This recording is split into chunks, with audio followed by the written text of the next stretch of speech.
करत होतो. माझं पूर्ण इंजिनिअरिंग त्याच्यानंतर एमटेक दोन्ही गोष्टी मी पुण्यात केल्या.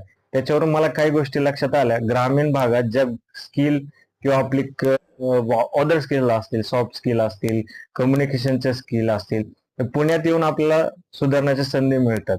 आपल्याला शिक्षण क्षेत्रातील खूप सारे असे तज्ज्ञ लोक, शिक्षण क्षेत्रात काम करणारे लोक यांच्याबरोबर आपला संपर्क वाढतो.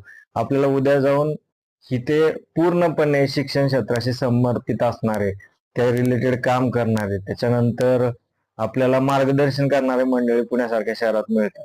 ह्याची कमतरता कदाचित ग्रामीण भागात असू शकते. त्याच्यानंतर आपलाही एक पर्सनॅलिटी डेव्हलपमेंट असू द्या, सेल्फ ग्रोथ असू द्या, या सगळ्या गोष्टी तुम्हाला शहरामध्ये नंतर लवकर होऊ शकतात. तुमचा एक कॉन्फिडन्स बिल्ड होतो. तर त्याचबरोबर तुम्ही फ्युचर रेडी होऊ शकता. त्याच्यामुळे